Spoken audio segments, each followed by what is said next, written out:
नाचता फिरों में, नाचता फिरों में जहाँ मैं चाहूँ, नाचता फिरों में जहाँ मैं चाहूँ। मायरो भरे गो मारो राजा रण छो, मायरो भरे गा मारो राजा रण छो।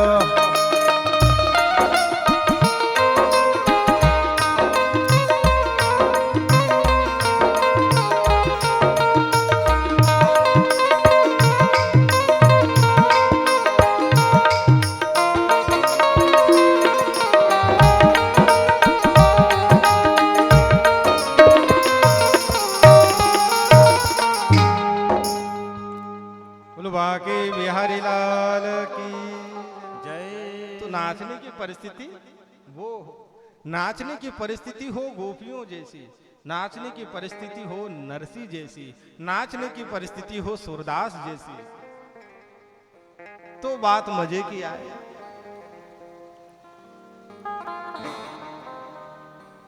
खैर कोई बात नहीं, काल धर्म है, जैसा चल रहा है चलने दो। यहाँ दूसरों को सुधारने के चक्कर में लोग खुद के कपड़े फाड़ डालते हैं, होता है ऐसा।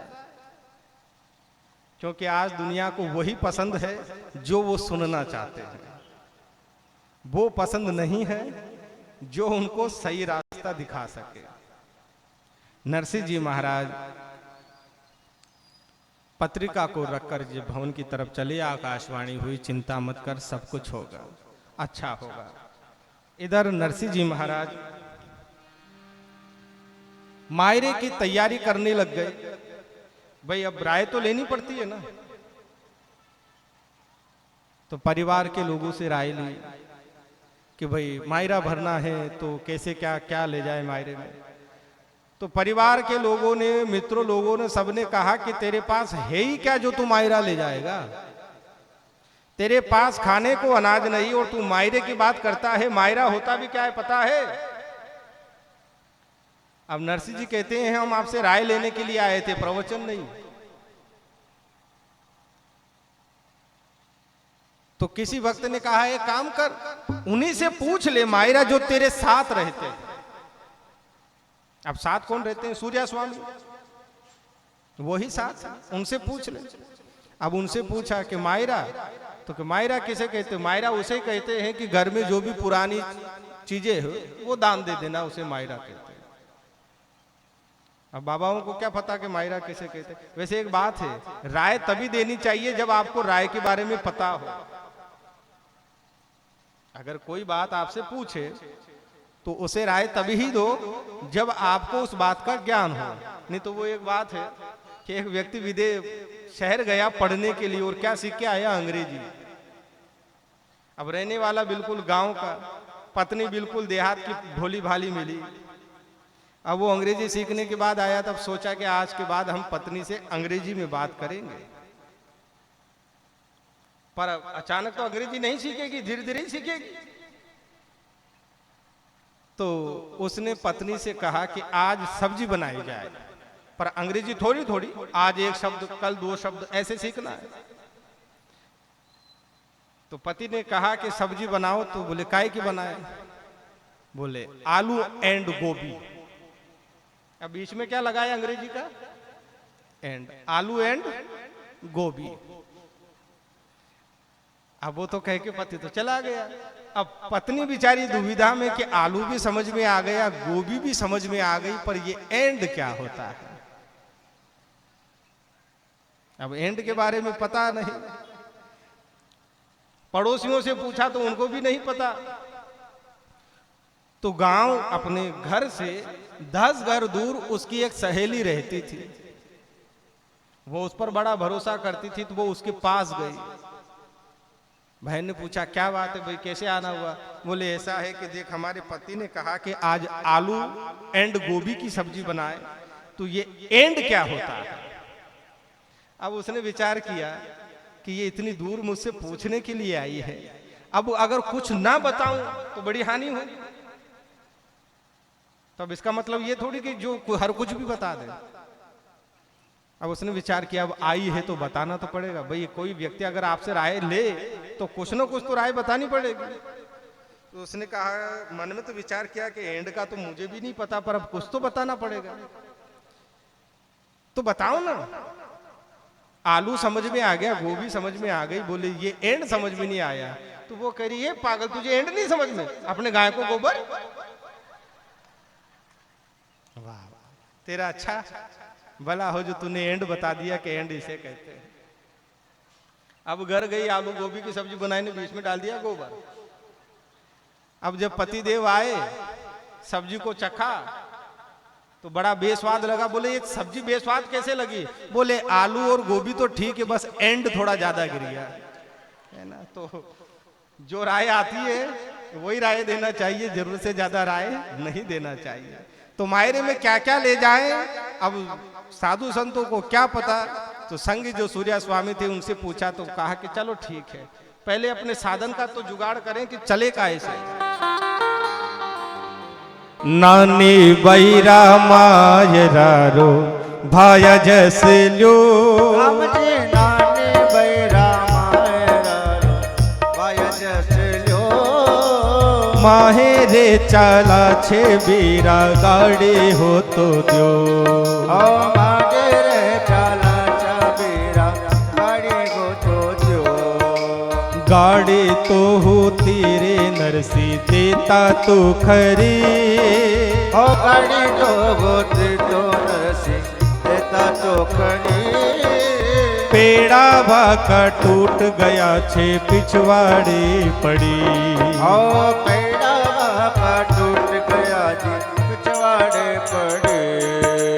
पड़ोसी उठ बोलिया पेड़ा होता तो खरा, पड़ोसी उठ बोलिया पेड़ा होता तो खरा। फूटिया वाकी फाट गिने टूट गया अरा, ओ टूटा की फाट गिने टूट गया नरा। विणने चुनने नरसी भेला तो किया, विणने चुनने नरसी भेला तो किया। गाड़ोली तो मिलगी बेलिया मांगण यारिया, ओ गाड़ोले तो मिलगी बेला मांगणिया गया।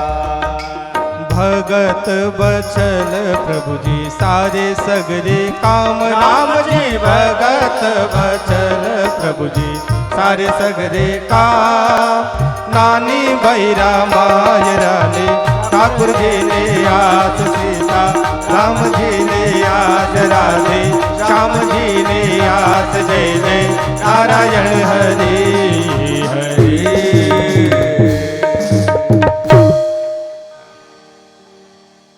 नानी बैरा मायरा रो भाया जस लो, माहिरे चाला छे बीरा गाड़ी हो तो दो। पड़ोसी से कहा कि भाई मायरे में जाना है, मायरा ले जाना है, तो बैलगाड़ी हो तो दो। अब पड़ोसी कह रहा है कि भाई साधन के बारे में वही जान सकता है जिसके पास साधन हो। भाई अगर आपको किसी आपसे अगर कोई कार मांगे कि भैया थोड़ी तुम्हारी कार देना, और आपको पता है कि ना तो इसे चलाना आता है ना इसे गाड़ी के बारे में जानकारी है, तो दे दोगे? नहीं दोगे। अब पड़ोसी विचार करते हैं कि जब इसके पास गाड़ी ही नहीं, और अगर इसको नई नई गाड़ी दे तो ये आएगा तब तक तो गाड़ी भी पुरानी करके ले आएगा। इसलिए पड़ोसी ने कहा, गाड़ी तो हो तेरे नरसी देता तो खरी। गाड़ी तो थी पर पेड़ा वाका टूट गया छे पिछवाड़े पड़ी, उसके पहिए टूट गए। नरसिंह जी ने कहा चलो कोई बात नहीं, बात में फंसा तो सही। बोले क्यों? बोले गाड़ी तो है ना, पहिए नहीं है तो पहिए और से ले ले, तेरे पास गाड़ी तो है। अब उसने विचार किया गजब फंसे। अब दूसरे के पास गया, भैया तेरे पास बैलगाड़ी के पहिए हो तो दे दे। तो दूसरा कह रहा है, पेड़ा तो होता रे नरसी देता तो खरा, पूट्यावा की फाट गीने टूट गया अरा। अब आज के नई जनरेशन को शायद ही पता हो कि पूटिया किसे कहते हैं या अरा किसे कहते हैं। बैलगाड़ी का पूरा पहिया जो होता है वो लकड़ी का बनता है, आप सभी जानते हैं। और जो लोहार उसको बनाता था तो बिल्कुल एक लोहे की रिंग होती थी। उस रिंग को पहले तो वो चारों तरफ उसके कंडे रख करके उसमें आग लगाता और जब वो लाल हो जाती तब ऐसी परिस्थिति में उस पहिए को वो रिंग पहनाई जाती और जैसी पहनती उसके ऊपर पानी डाल करके वो टाइट हो जाती। अब वो रिंग भी ढीली हो गई और जो पूटिया होती है रिंग में जो फंसती है, खाचा जो होती है वो फट गई। तो वो तो पहिए तो है पर पूटिया वाकी फाट गई ने टूट गया। तो एक काम कर, हमारे पास गाड़ी भी कौन सी नहीं है, टूटी गाड़ी टूटे बैल, अपने तो कोई बात नहीं, टूटे पहिए ही दे दे। अब पहिए ले लिए, गाड़ी तैयार हो गई। अब क्या हुआ, नानी बायरा मायरा रो भाया जस लो, गाड़ोली तो मिलगी बेलिया हो तो दो। अब किसी से बेल मांगे तो कोई बेल हो तो दे दो। तो एक ने कहा बेलिया तो हो तारे नरसी देता तो खरा, ना था वाकी खोखली वे गोर वे पड़ा। बैल तो है पर वो बूढ़े हो चुके हैं और बैल की जो नाथ होती है वो भी हमने खोल करके गांव से बाहर छोड़ दिया। आजकल परिपाटी यही है, गाय की जितनी बुरी दशा है उससे डबल बुरी दशा नर गोवंश की है, बैल की है। गाय से ज्यादा कटने में नर बैल जाते हैं। पहले बैलों का बड़ा काम था, हल से लगा करके, कुरपाई से लगा करके, हर चीज बैल से की थी। आने वाले समय में गाय केवल फोटो के अंदर दिखेगी कि अपने बच्चों को लोग दिखाएंगे कि बेटा गाय ऐसी होती थी। अभी तो बड़े सौभाग्य की बात है कि कम से कम गाय के दर्शन हो तो रहे हैं। यहां कितने लोगों के घर में गाय है?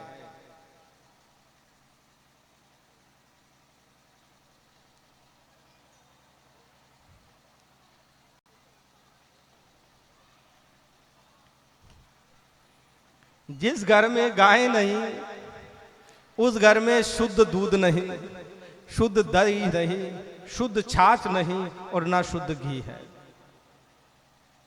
अब बच्चों को जब डिब्बे का खिलाओगे तो डिब्बे जैसी अकल आएगी।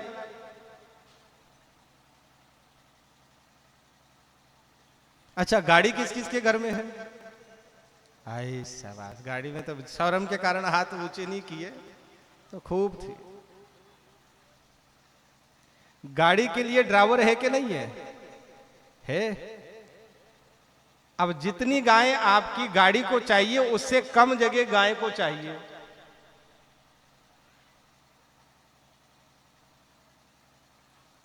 आपने देखा होगा ठंड के समय में लोग जब घरों में मार्बल इत्यादि लगाते हैं तो पांव सूज जाते हैं, पांव सूजन आ जाती है, खुजली चलने लगती है और कई बीमारियां जैसे घुटनों की है ऐसी चालू हो जाती है। जिस व्यक्ति का बिल्कुल कच्चा मकान हो, जिस व्यक्ति का बिल्कुल कच्चा मकान हो और उसमें गोबर की लिपाई हो, उस घर में बुजुर्ग व्यक्ति से जाकर के पूछना कि क्या आपके घुटने दर्द करते हैं?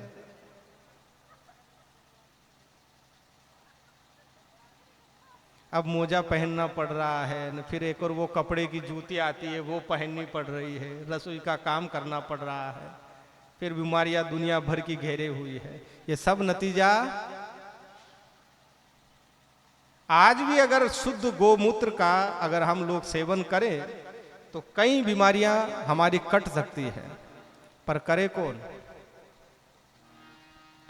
तो बेलिया तो होता रे नरसी देता तो खरा, ना था वाकी खोखली वे गोर वे पड़ा। तो वहां से तुम जाओ और बेल लेकर के आ जाओ। आपके यहां गौशाला है? तो चलो एक काम करो, अगर गौशाला अपने घर में गाय नहीं रख सकते तो महीने में एक बार, अब ये निश्चित ना हो कि किस दिन जाना है, कोई सा भी एक दिन, अगर कभी रविवार को चले गए तो कभी सोमवार को चले गए तो कभी मंगल को तो कभी बुध को, कोई भी एक दिन आप निर्धारित कर ले कि महीने में एक बार मुझे तो गौशाला जाना ही है और वहां के व्यवस्था जो भी देखने वाले हैं उनसे ये पूछना ही है कि यहाँ किस चीज की कमी है, क्योंकि परमात्मा का दिया आप लोगों के पास है। जिसकी जो श्रद्धा हो उतना चारा डाल दे, जिसकी जो श्रद्धा हो उतना उसकी खुराक की पूर्ति कर दे। ये तो कर सकते हैं। कौन कौन करेगा? जरा हाथ खड़े करना, नहीं तो फिर कथा सुनना ही बेकार है। अभी बंद करें आरती करके। आप लोगों में से कौन कौन है? बहुत बहुत साधुवाद। अब आपने अगर हाथ खड़ा किया है तो महीने में एक बार, यानी कि साल में 12 बार आपको कुल जाना है। फिर देखो गौ माता की कृपा कितनी होती है। जो गाय की सेवा करता है उसे प्रभु भजन का भी फल मिल जाता है। इसलिए हर जगह तुलसीदास जी ने भी मानस में चौपाइयां गो के ऊपर भी दी है, जैसे गरल सुधारिपु करहि मिताई, गरल सुधारिपु करहि मिताई, गोपद सिंधु अनल शीतलाई, गोपद सिंधु अनल शीतलाई। तो नरसिंह जी ने विचार किया चलो गांव के बाहर जो गौशाला है वहीं जाए। नरसिंह जी वहां पहुंचे और वहां पहुंचने के बाद बेल से कहा, बेल दो तरह के होते हैं, समझ गए? नहीं समझे? एक बेल तो पशु होता है और एक बेल होता है अकल का। वो कहीं कहीं होते हैं, कहीं कहीं नहीं होते हैं। अब उन बेलों की परख कैसे होगी? नरसिंह जी ने तो इन बेलों से कहा, क्या कहा? नानी बैरा मायरारो भाया जस ल्यो। हे बेलो, नानी भाई के मायरा का जस ले लो और आप एक काम करो, नानी बैरा मायरारो कारज सरो, 2-4-10 दिन पाचे ही मरो। अगर आपको मरना ही है तो 8-10 दिन बाद मर जाना, बस हमें जूनागढ़ पहुंचा दो। इसलिए उठो भाई बेल्या थे तो भजो राम राम, उठो भाई बेल्या थे तो भजो राम राम, नानी बैरा मायरारो सारदी झोका। हर नानी बैरा मायरारो सारदी झोका।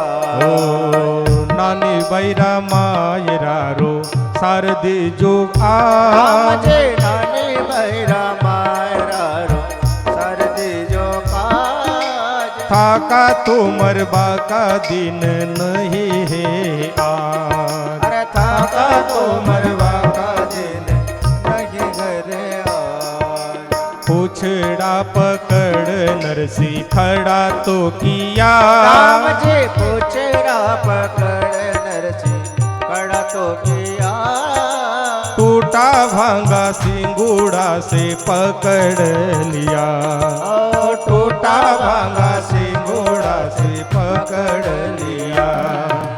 भगत बचल प्रभु जी सारे सगरे काम, राम जी भगत बचल प्रभु जी सारे सगरे काम। नानी बैरा मायराली ठाकुर जी ने याद सीता, राम जी ने याद राधे, राम जी ने याद जय जय नारायण हरि हरि।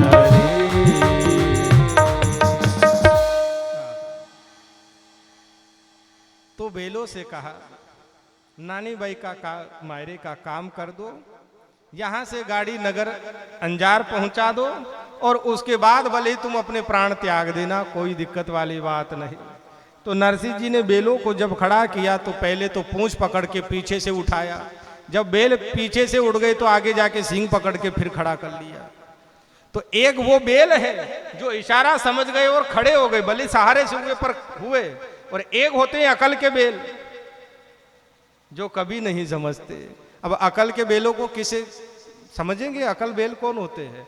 अकल के बेल वो होते हैं कि उदाहरण के लिए मान लो अकल के बेल कौन होते हैं कि अब शहर है, यहां तो किसी को कोई फुर्सत नहीं है कि कोई फालतू बेटा रहे, पर कहीं कहीं देहात में आज भी लोग चबूतरे पर है या कोई किराने की दुकान है, उसमें बैठे बैठे सेठ से बातें करते रहेंगे, गप्पे लगाते रहेंगे और फोकट ताशपत्ती खेलते रहेंगे। है आज भी गांव में ऐसा। तो ऐसे ही दो चार लोग एक किराने की दुकान में बैठे हुए और ऐसे ही बातें कर रहे थे। इतने में एक ज्ञानी ग्राहक आया। ग्राहक कैसा था? ज्ञानी। उस ज्ञानी ग्राहक ने उस ज्ञानी सेठ से कहा, सेठ? बोले हाँ। श्याम वर्ण उजला मुख के ते। तो सेठ ज्ञानी था, वो भी समझ गया। तो उसने ग्राहक से कहा कि भाई क्या चाहिए? बोले श्याम वर्ण उजला मुख के ते। तो सेठ बोला रावण मंदोदरी एते।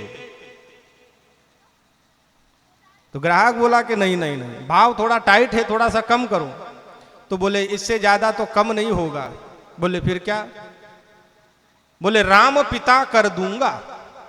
बोले ठीक है, भाव जम गया, चलो वस्तु दिखाओ। अब जैसी ही वस्तु दिखाई तो वो जो दो चार फोकट बैठे थे ना, वो हंसी उड़ाने लगे। दोनों पागल हो गए, इनको उदयपुर भर्ती कराओ या कोटा ले जाओ। बोले क्यों? बोले कि ये क्या है? श्याम वर्ण उजला मुख कहते, मतलब दोनों उनकी मजाक करने लग गए, हंसी ठिठोली उड़ाने लग गए, सेठ की और ग्राहक की। ग्राहक ने कहा कि श्याम वर्ण उजला मुख कहते, सेठ ने कहा रावण मंदोदरी एते। ग्राहक बोला भाव टाइट है, तो सेठ बोला कि राम पिता कर दूंगा। अब कहा कि वस्तु दिखाओ। सेठ ने जब वस्तु दिखाई तो ग्राहक बोला ये तो बहुरंगा है। सेठ ने कहा कि कोई बात नहीं, अगर बहुरंगा है तो हनुमान पिता कर दूंगा। चीज का सौदा हो गया, पैसे दे दिए, सामान ले लिया, पर वो दोनों चारों खूब हंसी उड़ाने लगे। तो ग्राहक ने इशारे में पूछा सेठ, जो हंस रहे थे उनकी तरफ, सेठ ऐसे कौन होते हैं? बोले ऐसे वही होते हैं। बोले उनके तो वो होते हैं। बोले उनके होते हैं, इनके नहीं होते हैं। तो किसी के होते हैं, किसी किसी के नहीं होते हैं। तो बात ऐसी है, शायद नहीं आई समझ में, किसी के आई किसी के नहीं आई।